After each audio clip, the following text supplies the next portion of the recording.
کیا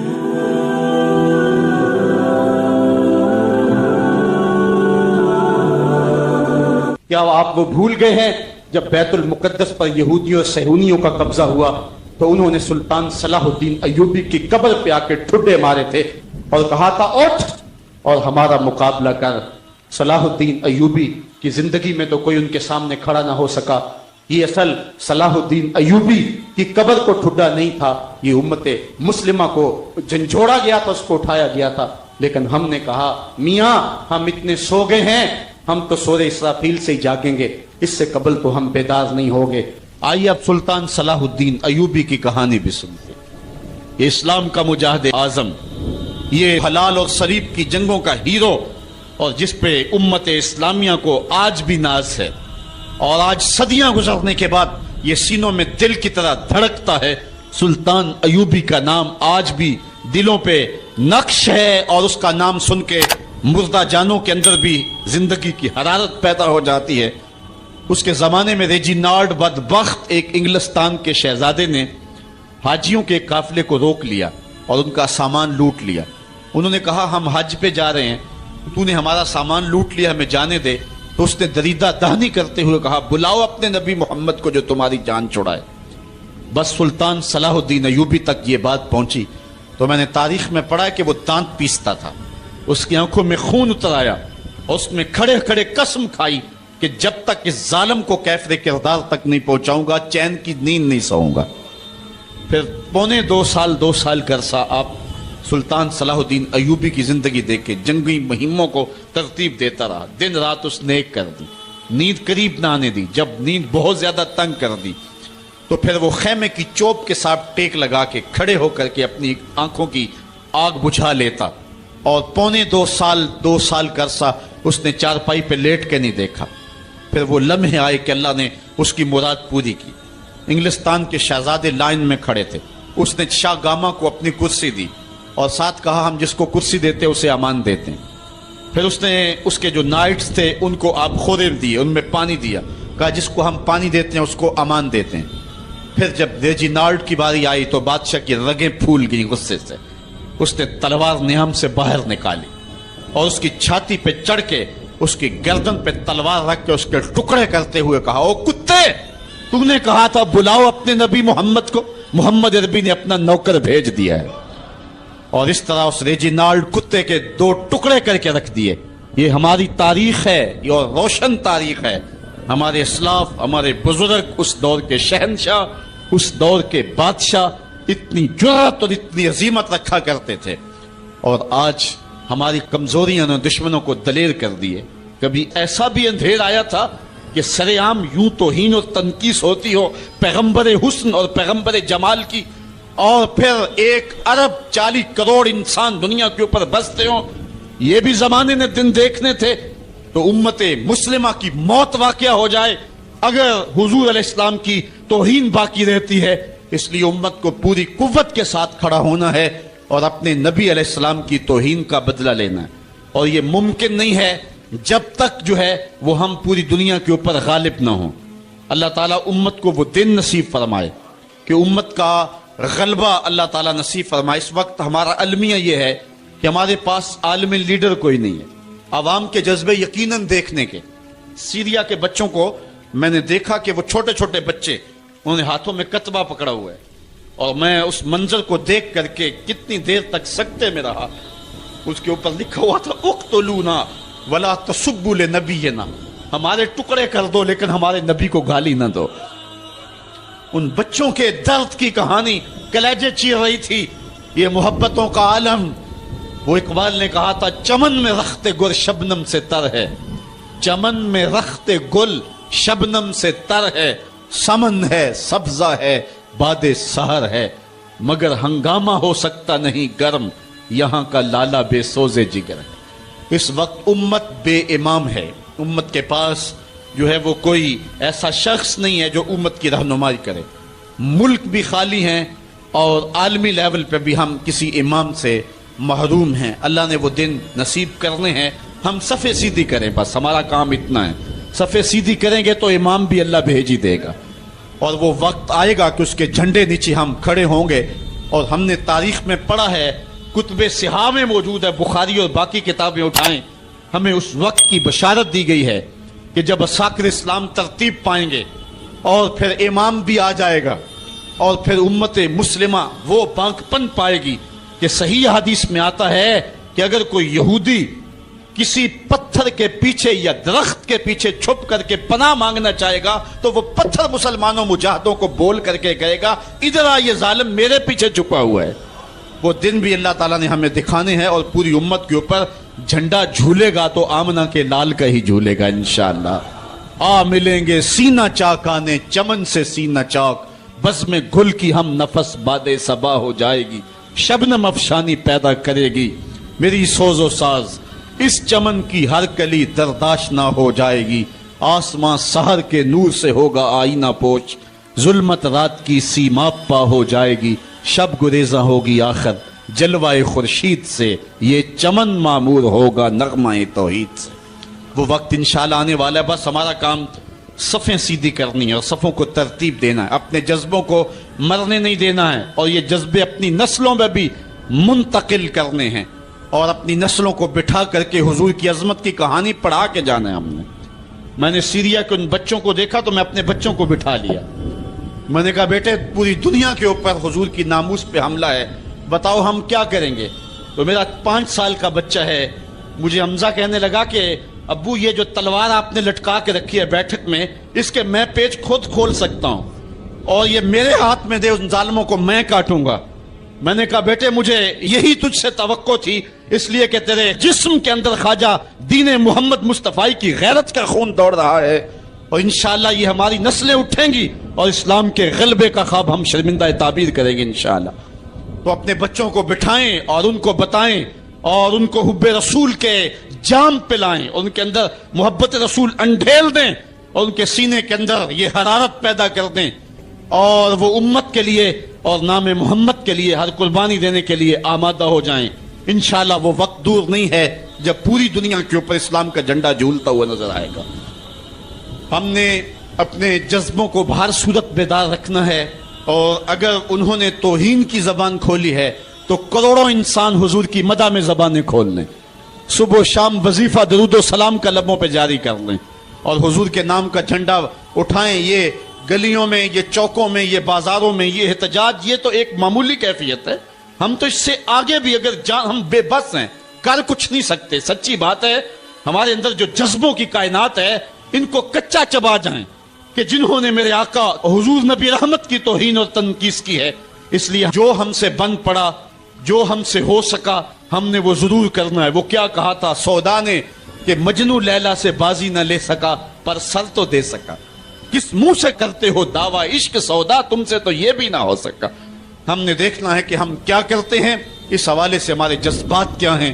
مجھے یاد آئی آج عمارہ، سارا دن آج عمارہ کی کہانیاں میرے ذہن میں گردش کرتی رہی۔ عمارہ غزوہ احد کی نامور مجاہدہ ہیں کہ جب بھگدڑ مچی اور کچھ تو خون ہونے لگا اور عجیب کیفیت بن گئی تو اس وقت حضرت عمارہ خاتون ہیں جو اس جنگ میں ساتھ آئی تھی، کس کام کے لیے آئی تھی کہ کوئی زخمیوں کی مرہم پٹی کروں گی، لیکن جب دیکھا کہ حضور تنہا ہیں اور تیروں کی برسات ہو رہی ہے، عمارہ تلوار لے کے میدان میں آ گئی اور حضور نبی رحمت نے فرمایا کہ میں جدھر دیکھتا تھا مجھے عمارہ ہی نظر آتی تھی، اگر ادھر سے حملہ ہوتا آگے عمارہ کھڑی ہوتی، اگر ادھر سے حملہ ہوتا تو عمارہ کھڑی ہوتی۔ میں کہتا عمارہ تیرے نام پہ میری نسلیں قربان، جس نے محمد عربی کی آبرو کا پہرا دیا۔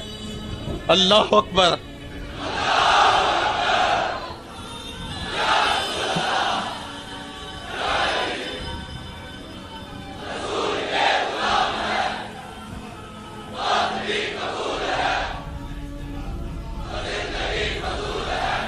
تمہارے جذبے سچے ہیں انشاءاللہ، شاید مغرب کو بھول ہو گئی ہے، یہاں ایک ایک بچہ غازی علم الدین ہے، ایک ایک بچہ عمر چیمہ ہے، یہ سعادت مندیوں کا سفر ہے، یہ مغرب کو بھول ہو گئی ہے، اس نے کس قوم کو چھیڑا ہے؟ ان کی غیرت مری ہوئی نہیں ہے، انہوں نے کچوکے دیے، زخم دیے، امت کو معاشی بحران میں مبتلا کر دیا، روز پیٹرول کے بم ہمارے اوپر گرتے ہیں لیکن ہم کبھی میدان میں نہیں آئے۔ لیکن سارے معاملات کے اندر ہم کمپرومائز کر سکتے ہیں، کمزوری بھی دکھا سکتے ہیں، اگر اس عنوان سے ہم کمزوری دکھائیں ہمارا بچتا ہی کچھ نہیں ہے. ہمارا سب کچھ نام محمد ہے. ہم نے ہر دور میں تقدیس رسالت کے لیے وقت کی تیز ہواؤں سے بغاوت کی ہے. چھوڑ کے سلسلہ رسم سیاست کا فسوں بس ایک نام محمد سے محبت کی ہے.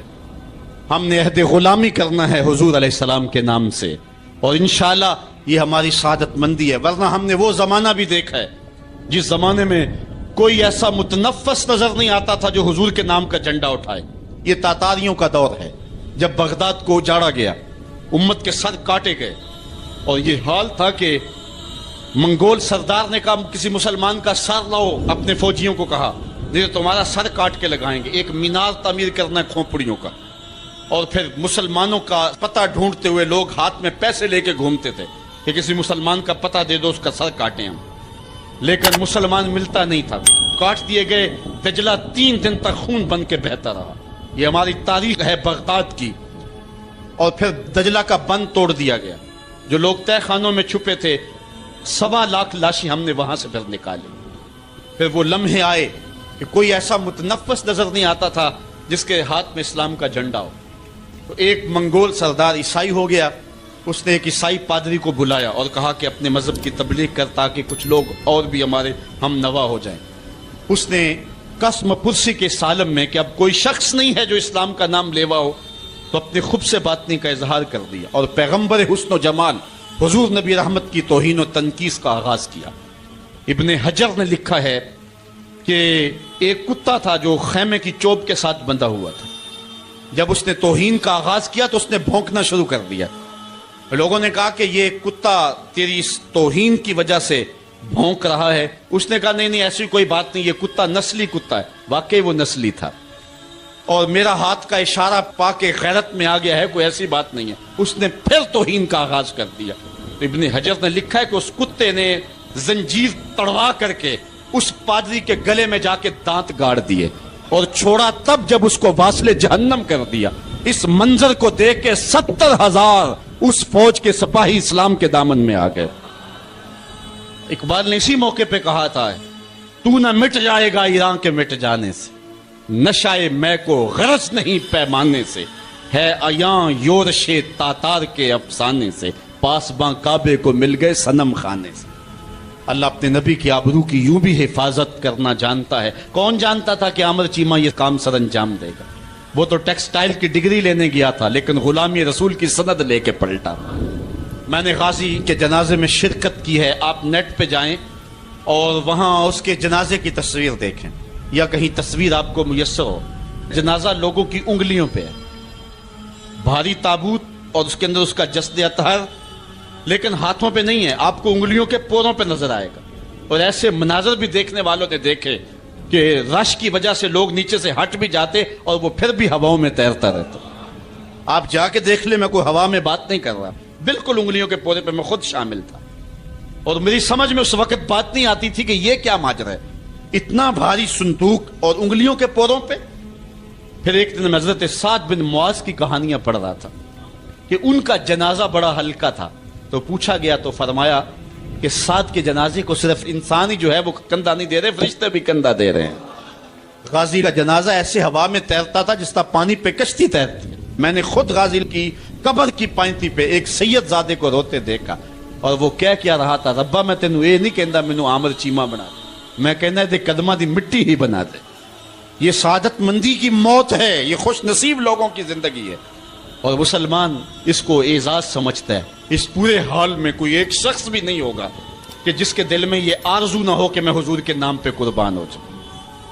ایک ایک شخص کے سینے کے اندر, میں سمجھتا ہوں میرا ہی سینہ, لیکن نہیں, ہر شخص کا سینہ یہی ہے اور ہر شخص کے اندر کے جذبات یہ یار یہ دھڑا کیا ہے زندگی میں حضور کے بغیر, سب کچھ حضور ہی ہیں اور ہماری زندگی کا سب سے قیمتی اثاثہ حضور کی ذات ستودہ صفات. آپ کو جمعۃ المبارک کو جو کال دی گئی اس میں بھرپور شامل ہوں, جہاں جہاں سے آئے ہیں وہاں جو جلوس ہو بھرپور شامل ہوں, لوگوں کو ترغیب دیں اور اس کو جو ہے وہ بہت بڑے سائز کے اندر جلوسوں کو منعقد کرے تاکہ مغرب کو پیغام جائے کہ یہ تھکے ہوئے, ماندے ہوئے, ہارے ہوئے, یہ جو ہے وہ معاشی بحرانوں کے پسے ہوئے لوگ جب بھی اپنے من کا سودا کرتے ہیں تو بازار مصطفیٰ میں ہی کرتے ہیں. ان کو پیغام جائے اور ہماری نسلوں کے اندر بھی یہ جذبے جاگے، اپنے بچوں کو بھی انگلیوں سے لا کر کے جو ہے وہ ان جلوسوں کے اندر لے کر کے آئیں، اور اس سعادت مندی کے سفر کے اندر ان کو بھی شامل رکھیں تاکہ ان کے اندر بھی یہ جذبے بیدار ہوں کہ محمد سے وفا تو نے تو ہم تیرے ہیں، یہ جہاں چیز ہے کیا لوح و قلم تیرے۔ ہم تاریخ کے کمزور دور میں بھی دیکھتے ہیں جب سلطنت عثمانیہ کا کمزور خلیفہ سلطان عبد الحمید تمام سفیروں کو بلا کر کے انہیں کہتا ہے کہ مجھے یہ اطلاع ملی ہے کہ تمہارے ملک میں ایک ایسی فلم کی نمائش ہونے والی ہے جس میں پیغمبر رحمت صلی اللہ علیہ وسلم کی توہین اور تنقیص کے پہلو نکلتے ہیں۔ تو انہوں نے کہا کہ ہم اس کا کل جواب دیں گے۔ تو اگلے دن انہوں نے دربار میں حاضر ہو کر کے کہا کہ اس فلم کے لیے ٹکٹیں تقسیم ہو چکی ہیں اور اس کو روکنا ممکن نہیں ہے۔ تو سلطان عبد الحمید اپنے ہاتھ میں تلوار پکڑتا ہے اور پھر اپنی کرسی سے اٹھ کے کھڑا ہو جاتا ہے، کہتا ہے تم کر کے دیکھو، یہ تلوار پھر تمہارا فیصلہ کرے گی۔ اور پھر وہ فلم ریلیز نہیں ہو سکی تھی۔ یہ میں آپ کو اسلام کے طاقتور دور کی کہانی نہیں سنا رہا، سلطنت عثمانیہ کا کمزور ترین خلیفہ یہ سلطان عبد الحمید کی کہانی ہے، یہ ہمارے دور زوال کی کہانی ہے، اور ان میں یہ ہمت نہ ہو سکی۔ اور جو ہمارا ماضی ہے وہ تو اس حوالے سے اتنا شاندار ہے، ہمارے اسلاف، ہمارے بزرگ اور اس دور کے حکمران حضور علیہ السلام کی آبرو کا جس انداز سے پہرا دیتے رہیں، اور اہل علم نے جس بانکپن کے ساتھ اس زمانے میں فتوے دیے تھے، ہم بہت کچھ برداشت کرتے آئے ہیں اور بہت معاملات کو ہم جو ہے وہ سہنے کی سکت بھی اپنے اندر پاتے ہیں، لیکن یہ بات ذہن میں رکھے کہ ہمارے اندر یہ طاقت نہیں ہے کہ ہم حضور کی توہین کو برداشت کر لیں۔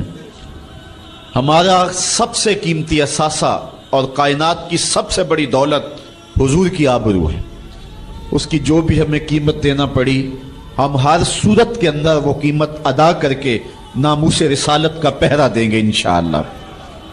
اور دنیا نے دیکھ لیا ہے ہم اتنے کمزور نہیں ہیں، شاید انہوں نے حکمرانوں کے چہروں سے عوام کے چہروں کو دیکھنے کی کوشش کی تھی، لیکن ایسا نہیں ہے۔ جن کے مفادات مغرب سے وابستہ ہیں اور جن کے پیسے مغرب کے بینکوں میں ہیں اور جن کی عیاشیوں پر مشتمل ویڈیو ان کے پاس موجود ہیں، وہ تو بزدل کوئی بات کرنے کی ہمت نہیں رکھتے، اور جنہوں نے اپنی زندگی کا سودا ہی بازار محمد میں کیا ہے تو پھر انہیں کوئی ڈر اور کوئی باک اور کوئی خوف نہیں ہے، اور وہ حضور کے نام پہ سب کچھ لٹانے کے لیے ہمیشہ آمادہ رہتے ہیں، کوئی ان کے ساتھ چلے یا نہ چلے۔ لاہور کے اندر پرسوں درس قرآن کے بعد میں ایک دوسری جگہ درس قرآن پہ جا رہا تھا، تو میں نے ایک تنگ گلی میں دیکھا کہ ایک بوڑھا شخص تھا جس کی عمر کوئی 80 سال کے قریب ہوگی، اس کا حلیہ بھی نہیں بتا رہا تھا کہ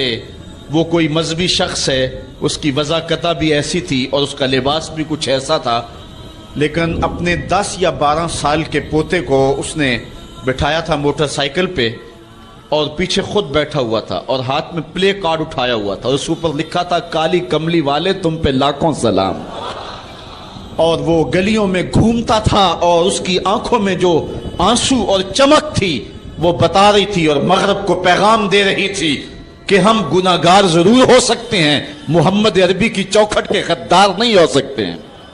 ہمارا سب سے قیمتی اثاثہ حضور علیہ الصلوۃ والسلام کی آبرو پہ قربانی دینا ہے، اور یہ ہماری زندگی کی سعادت مندی ہے۔ امام مالک نے کہا تھا کہ 2 ہی چیزیں ہیں دنیا کے اوپر، یا عاشقان رسول زندہ رہیں یا گستاخان رسول زندہ رہیں، دونوں ایک ساتھ زندہ نہیں رہ سکتے ہیں، اور اب وہ وقت آ گیا ہے کہ ہم پوری قوت کے ساتھ کھڑے ہو کر کے اس بات کا اعلان کریں اور پوری امت سیسا پلائی ہوئی دیوار بن جائے اور امت کا ایک ایک بچہ غازی علم الدین شہید بن جائے، غازی عامر چیمہ بن جائے، مغرب کی وادیاں بھی گونج اٹھے اور مشرق کے دیواروں در بھی گونج اٹھے، اور جدھر ہی کان لگائیں میرے محمد عربی کے قصیدے ہی سنائی دیں۔ کائنات کا ایک ایک گوشہ حضور کے نام پہ قربان کرنے کا ہم عزم کریں، اور پھر اس کی جو بھی قیمت ادا کرنی پڑے ہمارے لیے جو ہے وہ بالکل ادنا قیمت ہے۔ میرے امام نے کہا تھا، آج بھی بریلی کی گلیوں سے صدا آتی ہے، کروں تیرے نام پہ جاں فدا، نہ ایک جاں دو جہاں فدا، دو جہاں سے بھی نہیں جی بھرا، کیا کروں کروڑوں جہاں نہیں۔ کہتے ہیں حضور میں آپ کے نام پہ جان وار دوں، پھر کہا ایک جان کیا میں سارا جہان وار دوں، اور پھر کہتے ہیں حضور دو جہان وار کر کے بھی دل نہیں بھرا ہے، آپ کی چوکھٹ اتنی اونچی ہے، کروڑوں جہان بھی ہوتے تو آپ کے نام پہ نچھاور کر دیے جاتے۔ تو حضور علیہ السلام کی آبرو، حضور علیہ السلام کی عزت اور حضور کی ناموس کا پہرا، یہ اہل ایمان کی زندگی ہے، اور ان کی زندگی کا درہ ہے، اور ان کی زندگی کا شیوا اور دستور ہے۔ کتاب رحمت کا مضمون دیکھیے، آج آپ کو کئی لوگ بزدلی کی تبلیغ کرتے دکھائی دیں گے، مختلف چینلوں پہ بیٹھے ہوئے کمزور باتیں کرنے والے بھی آپ کو دکھائی دیں گے، کسی کی بات پہ کان نہ دھریں۔ آئیے دیکھیے قرآن کیا کہتا ہے، ان الذین یؤذون اللہ ورسولہ لعنہم اللہ فی الدنیا والآخرہ، وہ لوگ جو اللہ اور اس کے رسول کو اذیت دیتے ہیں ان پر دنیا میں بھی لعنت ہے اور آخرت میں بھی لعنت، وَأَعَدَّ لَهُمْ عَذَابًا مُهِينًا، اللہ تعالیٰ فرماتا ہے ان کے لیے اللہ نے دردناک رسوا کر دینے والا عذاب تیار کر رکھا ہے۔ اور آگے چل کے اسی سورہ احزاب میں فرمایا ملعونین، وہ لوگ لعنتی ہیں، یہ قرآن ہے، ملعونین، اللہ کہہ رہا ہے یہ بدبخت لوگ پھٹکارے ہوئے ہیں، اینما سوکفوا اخذوا وقتلوا تقتیلا، جہاں بھی پکڑے جائیں ان کو گن گن کے قتل کر دو۔ ابن خطل نامی ایک بدبخت تھا جو حضور کی توہین کیا کرتا تھا۔ آقا کریم علیہ السلام جب مکے سے ہجرت کر کے مدینہ تشریف لائے، مدینے سے پھر دوبارہ مکے میں جب حضور جلوہ فراز ہوئے اور فتح مکہ کا روشن واقعہ ہمارے سامنے ہے، تاریخ آپ پڑھیں، اس وقت حضور علیہ السلام نے حکم دے دیا تھا کہ جو معافی مانگے اسے معاف کر دو، جو دروازے بند کر لے اسے معاف کر دو، جو امن مانگے اسے امان دے دو، جو ہتھیار پھینک دے اسے امن دے دو، جو معذرت کرے اس کی معذرت قبول کر لو۔ لیکن کچھ بدبخت گستاخان رسول کے بارے میں فرمایا یہ جہاں بھی ملے ان کے ٹکڑے کر دو۔ ان میں سے ایک بدبخت ابن خطل تھا، اس کی دو لونڈیاں تھیں، یہ دونوں گا گا کے تنقیس کرتی تھی حضور کی، اور یہ شعر لکھتا تھا۔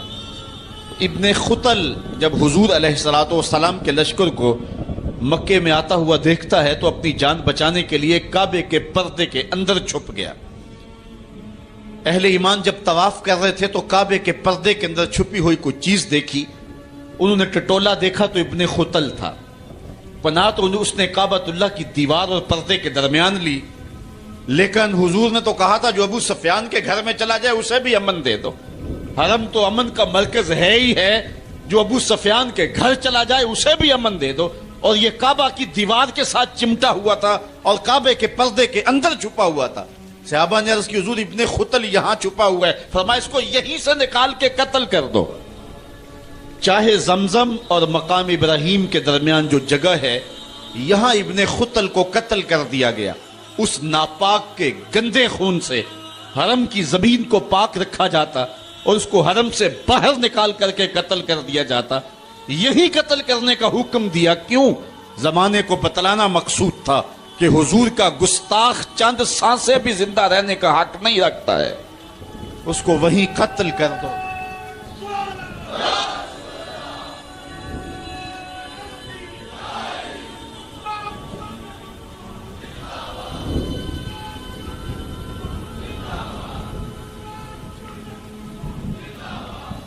آج ہم یاد کرتے ہیں سلطان صلاح الدین ایوبی کو، آج یاد آتا ہے سلطان نور الدین زنگی، جنہوں نے نام محمد پر اپنا سب کچھ وار دینے کا عزم کر رکھا۔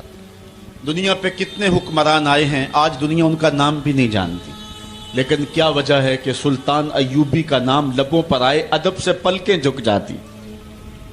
عقیدت اور احترام کے جذبات سینے میں پیدا ہوتے ہیں. کیوں؟ اس لیے کہ حضور علیہ السلام کے نام پر اس نے وفا کی ہے، اور یہ رب کا وعدہ ہے کہ جو میرے رسول سے وفا کرے گا پھر اس کو میں مرنے نہیں دوں گا. اقبال نے اپنا سارا فلسفہ شعر میں نچوڑا ہے کہ محمد سے وفا تو نے تو ہم تیرے ہیں، یہ جہاں چیز ہے کیا لوح و قلم تیرے. تو حضور کے نام پہ جن لوگوں نے وفا کی ہے رب نے پھر انہیں مرنے نہیں دیا. آج بھی سلطان صلاح الدین ایوبی کی قبر بھی زندہ ہے، آج نور الدین زنگی کی قبر بھی زندہ ہے. اچھا یہ بات میں بتاؤں کہ حضور علیہ السلام کے گستاخوں کے ساتھ نپٹنا یہ ہر شخص کے بس کا روگ بھی نہیں ہے، یہ ڈیوٹی بھی رب کی طرف سے ہوتی ہے، اور رسول اللہ جس کو پسند کریں اس کی ہی یہ ڈیوٹی لگاتے ہیں. ورنہ کس کے سینے میں یہ آرزو نہیں مچلتی؟ جب راجپال نے توہین کی تھی تو کون نہیں چاہتا تھا کہ اس کی گردن کاٹوں، لیکن سعادت مندی نصیب ہوئی تو غازی علم الدین شہید کو نصیب ہوئے. علامہ اقبال علیہ رحمہ نے کہا تھا جنازے میں کیسی گلیں ہی کرتے رہ گئے، ترکھانہ دا منڈا نمبر لے گیا. حضرت پیر جماعت علی شاہ رحمۃ اللہ تعالی علیہ نے کہا تھا غازی علم الدین کے جنازے پہ گردن جھکائے چل رہے تھے، آنکھوں میں آنسو تھے. 6 لاکھ لوگ حضرت غازی علم الدین کے جنازے میں شامل ہوا تھا. سید دیدار علی شاہ صاحب جب جنازہ پڑھانے کے لیے کھڑے ہوئے تو غش کھا کے گر پڑے. بعد میں جب اٹھے اور جنازہ پڑھایا تو کسی نے کہا حضرت آپ نے بڑے بڑے جنازے پڑھائے ہیں، کبھی یہ کیفیت آپ کی ہوئی نہیں ہے. فرمایا جنازے بڑے پڑھائے ہیں لیکن کبھی حضور کا دیدار نہیں ہوا ہے. آج پہلی بار یہ موقع ملا، ادھر جنازہ پڑھانے لگا، ادھر آمنہ کا لال بھی سامنے تھا. حضرت پیر امیر ملت علیہ رحمہ گردن جھکائے چل رہے تھے تو آپ نے کہا لوگوں میں نے بڑے بڑے بادشاہوں کی کہانیاں پڑھی ہیں، میرے دل میں کبھی یہ امنگ نہیں جاگی کہ فلاں بادشاہ میں ہوتا. جو فقیر ہوتا ہے وہ خود ہی شہنشاہ ہوتا ہے، اس لیے اس کے دل میں یہ آرزو کیوں پیدا ہو کہ وہ بادشاہ ہو، وہ خود ہی شہنشاہ ہوتا ہے. کہتے ہیں میں نے بڑے بڑے پہلوانوں کے تذکرے سنے ہیں، میرے دل میں یہ امنگ بھی نہیں جاگی کہ فلاں پہلوان میں ہوتا. اور پھر فرمانے لگے لوگوں میں نے بڑے بڑے ولیوں کے تذکرے سنے، میں نے کبھی یہ آرزو بھی سینے میں نہیں پائی کہ فلاں ولی میں ہوتا. لیکن آج غازی علم الدین کا جنازہ لوگوں کے کندھوں پہ جا رہا ہے، میرے دل میں آج یہ انگڑائیاں جذبات لے رہے ہیں کاش آج اس چارپائی پہ جماعت علی شاہ ہوتا. یہ آرزو، یہ تمنا، یہ خواہش میرے دل میں انگڑائیاں لے رہے. یہ سعادت مندیاں ہیں، یہ خوش نصیب لوگوں کا مقصوم ہے، اور یہ مقدر والے لوگوں کو سعادت مندی نصیب ہوتی ہے. یہ یہودی یہ شروع سے پیغمبر حسن و جمال حضور علیہ السلام کی توہین و تنقیص کو شعار زندگی رکھتے ہیں. تو ایک زمانے میں انہوں نے سازش کی اور آقا کریم کے روضہ اطہر سے حضور کے جسد اطہر کو چرانے کی سازش کی، اور جس کی حفاظت میرا رب کرے کون اس محبوب کا بال بیکا کر سکتا ہے. یہ جو کچھ ہو رہا ہے یہ ہمارا امتحان ہے، ورنہ جس کے سر پہ وارا فانا لاکا ذکر کا تاج میرے رب نے رکھا ہے، بھلا اس کی شان کو کوئی گھٹا سکتا ہے؟ جدا ذکر خدا بلند کرے کیڑا جمعہ اوس نو بند کرے، اس ذکر دا حافظ آپ خدا پڑھو لا الہ. خود اللہ حفاظت کرنے والا ہے ذکر کی. یہ تاج رب نے محبوب کے سر پہ رکھا ہوا ہے، اس لیے چاند کی طرف منہ کر کے تھوکنے سے چاند کی نوری کرنوں کو میلا نہیں کیا جا سکتا. تھوکنے والے کا اپنا منہ گندا ہوگا، لیکن چاند کل بھی روشن تھا، چاند آج بھی روشن رہے گا. مدینے والے چاند کی عظمتوں کو کوئی گہنا سکتا ہی نہیں ہے، کیونکہ جس کے سر پہ وارا فانا لکا ذکر کی چادر میرے رب نے تان دی ہے، اس کی عظمتوں کو کوئی گھٹا سکتا ہی نہیں ہے. یہ امتحان ہمارا ہے، یہ آزمائش ہماری ہے. اللہ اکبر. تو میں نے کہا کہ یہ سعادت مند لوگوں کا مقصوم ہوتا ہے. تو زمانے میں کچھ بد نصیب یہودیوں نے یہ سازش کی کہ حضور کے جسد اطہر کو روضہ انور سے نکال لیا جائے، اور پھر باقاعدہ انہوں نے 2 اشخاص کو وظائف پڑھا کر کے، داڑیاں رکھوا کر کے، جبہ و دستار پہنا کر کے مدینے میں بھیجا، صوفیاء کے، نیکوکاروں کے، علماء کے، زاہدین کے روپ میں. اور انہوں نے وہاں ایک جگہ کرائے پہ لے لی اور اپنی کارروائی کا آغاز کر دیا. وہ اپنے کمرے کے اندر سرنگ کھودتے اور روزانہ مٹی نکالتے، اور رات کے اندھیرے میں بقی کے قبرستان میں قبروں کے اوپر مٹی ڈال کے آ جاتے، اور سارا دن تسبیح لیے اللہ اللہ کرتے رہتے. لوگ کہتے کہ یہ تو بڑے صالح لوگ ہیں، اور پھر لوگوں کو خیرات بھی کرتے. لیکن کارروائیاں اور انداز یہ تھا، لباس خضر میں رہزنی کر رہے تھے اور یہ ڈاکو اور یہ راہزن لٹیرے ایک بہت خطرناک مہم پہ آئے ہوئے تھے. جب وہ بالکل قریب پہنچ گئے اور ایک روایت میں آتا ہے کہ حضرت عمر کے پاؤں کا انگوٹھا بھی ننگا ہو گیا. حضور علیہ السلام سلطان نور الدین زنگی کو خواب میں ملے اور ان کی شکلیں دکھائی کہ یہ دو موذی مجھ کو تکلیف دے رہے ہیں. تو سلطان فوراً اٹھا اور کہا مدینے میں کوئی غیر معمولی واقعہ ظہور پذیر ہوا ہے. اور اس نے جلدی سے کچھ سواروں کو اپنے ساتھ لیا اور کچھ خزانہ ساتھ لیا اور فوجوں کو حکم دیا کہ وہ تیار ہو کر کے جلدی میرے پیچھے آئیں. مدینے میں پہنچ کر کے اس نے دعوت عام کر دی اور لوگوں کو کہا کہ آؤ میرے دسترخوان نعمت سے کھاؤ، اور لوگوں کو خیرات کرنے لگا. سارا مدینہ اس کے پاس آیا لیکن جو شکلیں اس نے دیکھی تھی اس کو وہ نظر نہ آئی. وہ بار بار پوچھتا تھا کوئی رہ تو نہیں گیا. لوگوں نے کہا کہ نہیں، سارے جو ہیں وہ آپ سے خیرات لے گئے ہیں. ہاں 2 شخص ایسے ہیں کہ جو بہت بڑے سخی ہیں، ان کو تو ضرورت ہی نہیں آپ کی دہلیز پہ آنے کی. بادشاہ نے کہا مجھے دکھاؤ وہ کون ہے. بادشاہ کو شک گزرا یہ وہی تھے. جب سامنے آئے تو بادشاہ نے فوراً پہچان لیا. کہا کہ میں تمہارے ڈیرے پہ جہاں تم رہتے ہو وہاں جانا چاہتا ہوں. بادشاہ تفتیش کرنا چاہتا تھا. جب دیکھا تو تسبیحیں لٹکی ہیں، مصلے بچھے ہوئے، قالین بچھے ہوئے ہیں. تو بادشاہ مصلہ اٹھایا، قالین اٹھایا تو نیچے پھٹا تھا. جب پھٹا اٹھایا تو نیچے سرنگ تھی. پھر بادشاہ نے ان کو جانوروں کے پیچھے بندھوا کر کے چروا دیا. اور میں نے تاریخ میں پڑھا سلطان نور الدین زنگی مدینے کی گلیوں میں پھر اس کے بعد روتا پھرتا تھا اور اس کی آنکھوں میں آنسو تھے اور کہتا تھا یا رسول اللہ تمہاری مہربانی کہ یہ ڈیوٹی میرے ذمہ لگائی ہے، ورنہ کائنات بھری پڑی تھی. یہ سعادت مندی میرا مقدر کہ اس نوکری کے لیے مجھے منتخب کیا ہے. اور پھر اس نے روضہ رسول کے ارد گرد جو ہے جہاں تک پانی آتا ہے وہاں تک جو ہے اس نے جو ہے زمین کھدوائی اور سیسا پگھلا کے اس کے اندر ڈال دیا کہ دوبارہ قیامت تک کوئی موذی اس کی جرأت نہ کر سکے. تو روضہ رسول کے ارد گرد وہ سیسا پلائی ہوئی دیوار ہے جس کو کھودا نہیں جا سکتا. یہ سلطان نور الدین زنگی کی زندگی کا یہ انوکھا باب ہے.